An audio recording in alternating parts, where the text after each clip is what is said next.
जिजाऊ सराव केंद्र या यूट्यूब चॅनलमध्ये तुम्हा सर्वांचे मनापासून स्वागत. आपण पाहत आहात भारतीय रेल्वे भरती NTPC 2024 संदर्भात महत्त्वपूर्ण प्रश्नांचा सराव. आजचा प्रश्नसंच 13 यामधील आजचा पहिला प्रश्न आहे. नीती आयोगची स्थापना कधी झाली? पर्याय आहेत अ 2010, ब 2013, क 2015, ड 2018. आणि योग्य उत्तर आहे पर्याय क 2015 साली नीती आयोगाची स्थापना झाली. नीती आयोग म्हणजेच national institution for transforming India. Pandit Jawaharlal Nehru यांनी स्थापन केलेला नियोजन आयोग रद्द करून त्या जागी नीती आयोगाची स्थापना करण्यात आली. 1 जानेवारी 2015 रोजी नीती आयोगाची स्थापना भारताचे पंतप्रधान नरेंद्र मोदी यांनी केली व तेच याचे अध्यक्ष देखील आहेत. नीती आयोगाचे मुख्यालय नवी दिल्ली या ठिकाणी आहे. प्रश्न दुसरा. संविधानाच्या कोणत्या भागात मूलभूत हक्क दिले आहेत? पर्याय आहेत अ 1, ब 2, क 3, ड 4. आणि योग्य उत्तर आहे पर्याय क 3 या भागात मूलभूत हक्क दिले आहेत. भारतीय संविधानानुसार भाग 3 मधील कलम 12 ते 35 मध्ये भारतीय नागरिकांना 6 मूलभूत हक्क देण्यात आले आहेत.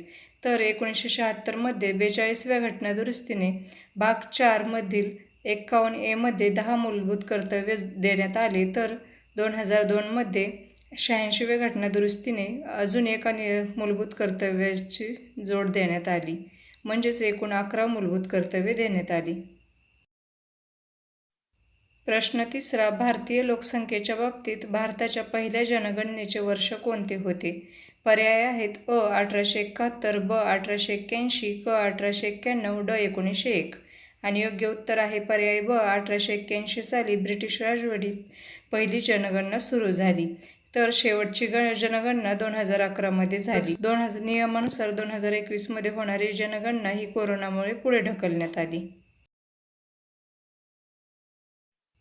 प्रश्न चौथा. पृथ्वीवर सर्वात जास्त प्रमाणात कोणता वायू आढळतो? पर्याय आहेत अ ऑक्सिजन, ब कार्बन डायऑक्साईड, क हायड्रोजन, ड नायट्रोजन.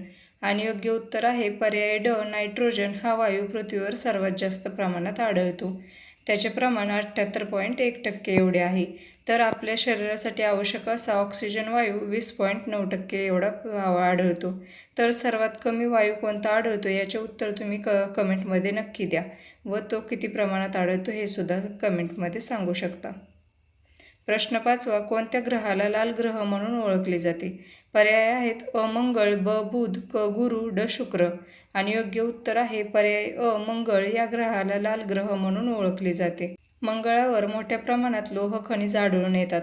वर्षानुवर्षे ते गंजून त्याची धूळ मंगळाच्या पृष्ठभागावर साचते. त्यामुळे मंगळ हा रात्रीच्या अंधारात सौरमालेचे निरीक्षण केल्यावर लाल दिसतो. त्यामुळे याचे नाव लाल ग्रह असे पडले आहे. प्रश्न 6वा. भारतीय संसद किती सदनांमध्ये विभागली गेली आहे? पर्याय आहेत अ 1, ब 2, क 3, ड 4. आणि योग्य उत्तर आहे पर्याय ब 2 या भारतीय संसद ही 2 सदनांमध्ये विभागली आहे. याचे उत्तर जरा डिटेलमध्ये पाहू. भारतीय संसदेमध्ये 2 सभागृह आहेत. पहिले राज्यसभा तर दुसरे लोकसभा. राज्यसभा ही संसदेचे वरिष्ठ सभागृह आहे. याची स्थापना कलम 80 नुसार करण्यात आली. राज्यसभेमध्ये एकूण 250 सभासद सदस्य असतात. त्यातील 238 सभासदांची निवड राज्य व केंद्रशासित प्रदेशातून केली जाते. तर 12 सदस्यांची निवड राष्ट्रपतींकडून केली जाते. भारताचे उपराष्ट्रपती हे राज्यसभेचे पदसिद्ध अध्यक्ष असतात. राज्यसभेचा कार्यकाळ हा 6 वर्ष एवढा असतो. तर संसदेचे दुसरे सभागृह म्हणजे लोकसभा आहे. हे संसदेचे कनिष्ठ सभागृह आहे. याची स्थापना कलम 81 नुसार करण्यात आली. यामध्ये एकूण 552 सदस्य सभासद असतात. यांची निवड जनतेकडून निवडणुकीमार्फत केली जाते.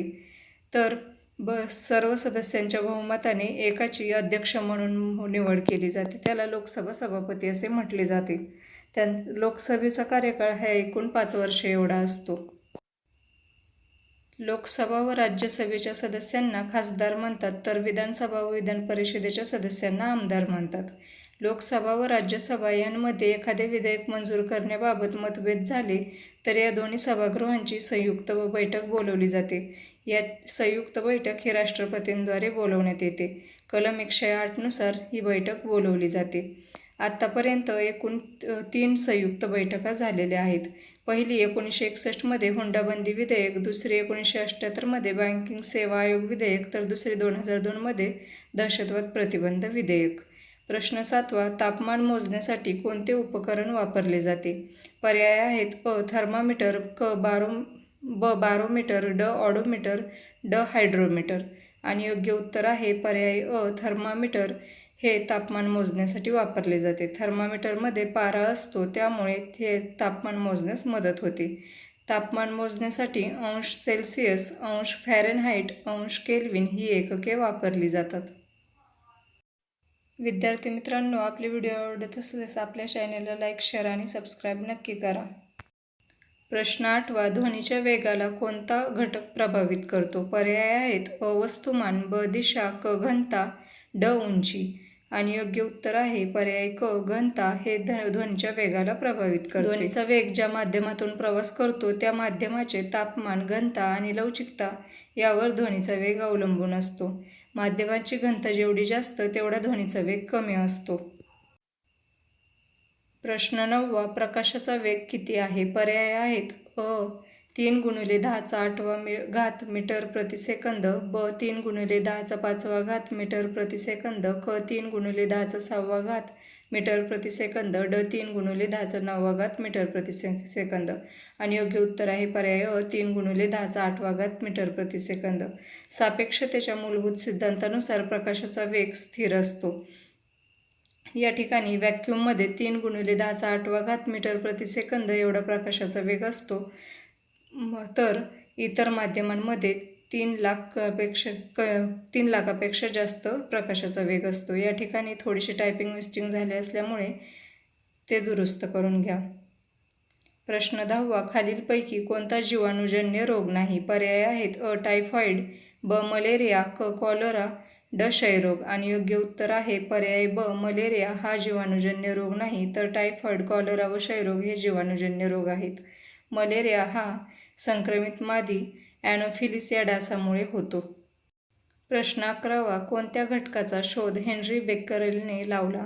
पर्याय आहेत थोरियम, ब प्लुटोनियम, क हायड्रोजन, ड युरेनियम. आणि योग्य उत्तर आहे पर्याय ड युरेनियम. या घटकाचा शोध हेन्री बेक्केरेल यांनी लावला. 1896मध्ये हेन्री बेक्केरेल यांनी युरेनियम धातूंमध्ये किरणोत्सर्गाचा शोध लावला. यालाच रेडिएशन असे म्हणतात. आधुनिक काळात याचा उपयोग अणुऊर्जा, अणुबॉम्ब तसेच मेडिकल क्षेत्रात, कर्करोगाच्या उपचारासाठी, एक्स-रेसाठी तसेच शास्त्रज्ञांना ग्रहाची स्थिती, सौरमंडळाची उत्पत्ती समजण्यासाठी याचा उपयोग होऊ लागला. प्रश्न 12वा, रेफ्रिजरेटरमध्ये कोणता वायू वापरला जातो? पर्याय आहेत ऑक्सिजन, ब नायट्रोजन, क फ्रिऑन, ड हायड्रोजन. आणि योग्य उत्तर आहे पर्याय क फ्रिऑन. हा वायू रेफ्रिजरेटरमध्ये वापरला जातो.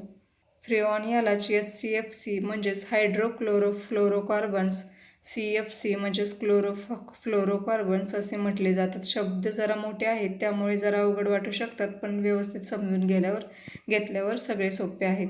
हे वायू तापमान कमी करून वातावरण व पदार्थ किंवा वस्तू थंड ठेवण्यास मदत करतात. प्रश्न 13वा, पदार्थाच्या द्रव स्थितीतून वायू स्थितीत जाण्याच्या प्रक्रियेस काय म्हणतात? पर्याय आहेत बाष्पीभवन, ब संक्षेपण, क तापमान, ड निक्षेपण. आणि योग्य उत्तर आहे पर्याय बाष्पीभवन असे म्हणतात. पदार्थाचे एकूण 4 अवस्था आढळून येतात: घन, द्रव, वायू व प्लाझ्मा. द्रव अवस्थेतून वायू अवस्थेत जाण्याच्या प्रक्रियेस बाष्पीभवन म्हणतात, तर वायू अवस्थेतून द्रव अवस्थेत जाण्याच्या प्रक्रियेस संक्षेपण असे म्हणतात. तर घन ते वायू व वायू ते घन जाण्याच्या प्रक्रियेला निक्षेपण असे म्हणतात. तर प्लाझ्मा स्थितीत इलेक्ट्रॉनिक व आयन मुक्तपणे वावरतात. 14वा, भारतीय राज्यघटनेचे किती कलम आहेत? पर्याय आहेत 395, ब 400, क 444, ड 448. आणि योग्य उत्तर आहे पर्याय ड 448 एवढे भारतीय राज्यघटनेचे कलम आहेत. डॉक्टर बाबासाहेब आंबेडकर यांनी लिहिलेल्या मूळ संविधानात एकूण 22 भाग, 395 कलमे व 8 वेळापत्रके होती.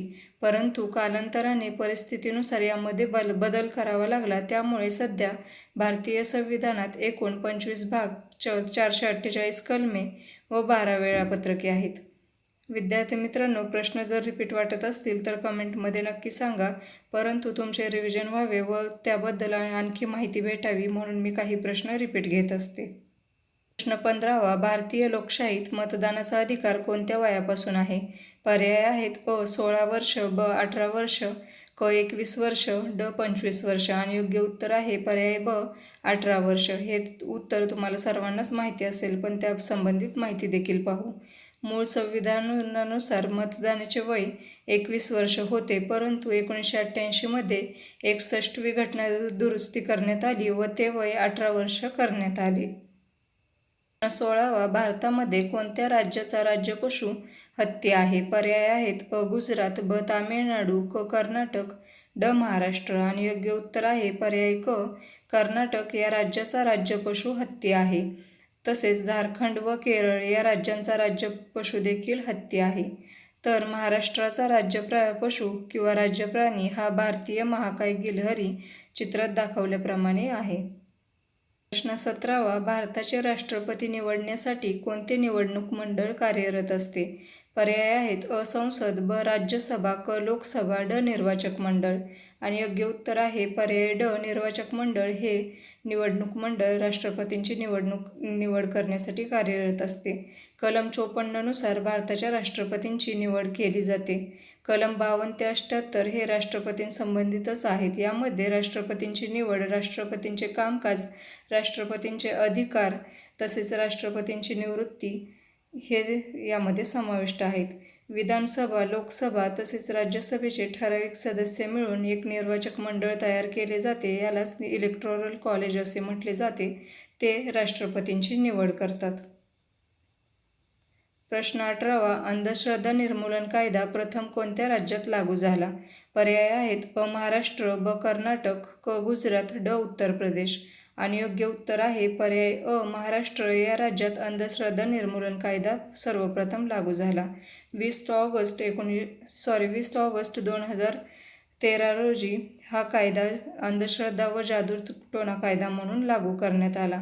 डॉक्टर नरेंद्र दाभोळकर यांच्या हत्येनंतर हा कायदा मंजूर करण्याच्या प्रक्रियेला आणखीन गती मिळाली. तर कर्नाटकमध्ये 2017ला हा कायदा लागू करण्यात आला.